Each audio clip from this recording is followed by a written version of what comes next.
Since Donald Trump entered politics like 8 years ago, the first time he became involved in it, the legacy media have literally fabricated stories about him, and we have the latest example right here. Donald Trump was at a rally this week when a couple audience members had some medical emergency. We don't know exactly what it was, and so he had to improvise a bit. Here's what that looked like. The number one issue this country has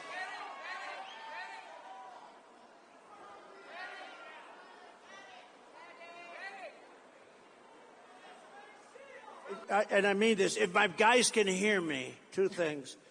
Put up the chart, my favorite chart. My all-time favorite chart. And let's listen to Pavarotti sing Ave Maria. Can you hear that? They gave me the Ave Maria with no voice. There it is.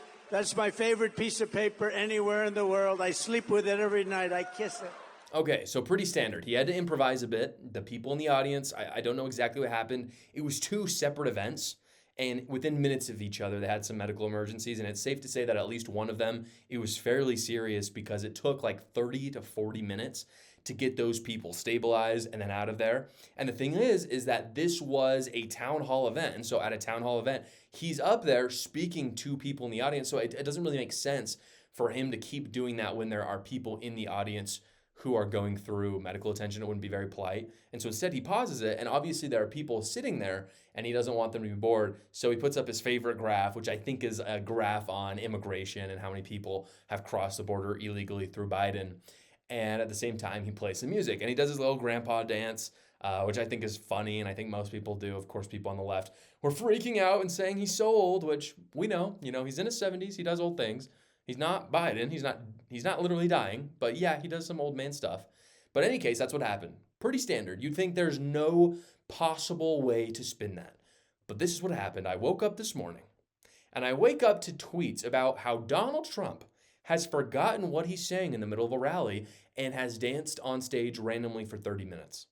That was the story that I got from like hundreds of tweets, hundreds of people on the left. Because I follow a lot of people on the left because I'm always wanting to know what they're thinking and saying. And that's what I was getting all morning. That's the headline. And it wasn't just the legacy media or alternative media posting these things. It was Kamala Harris herself.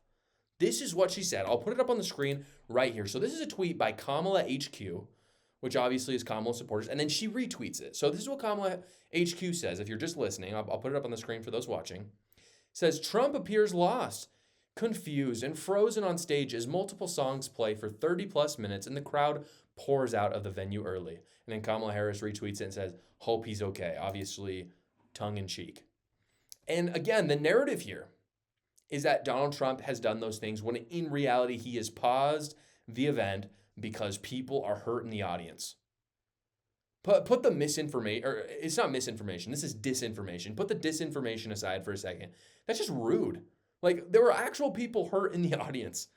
And the story was not, oh, I really hope that those people are okay. Kamala Harris says, I hope Donald Trump is okay. And she's, of course, saying it sarcastically.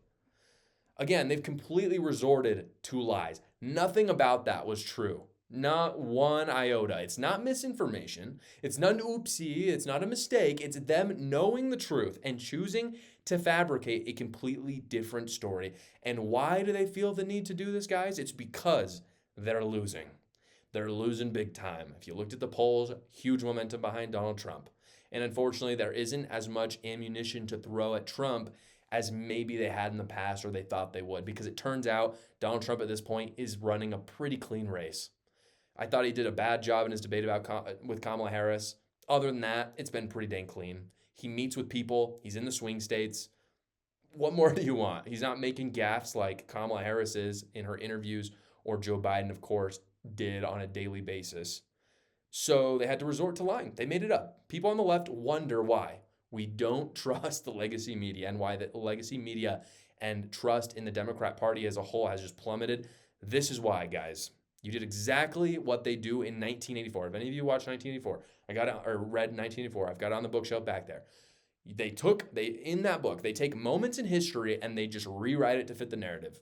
They do it over and over and over again. That is what the Democrat Party does. And they're so blatant about it. And they think that you're so stupid that they don't wait a few years. They do, actually. They do that fairly frequently.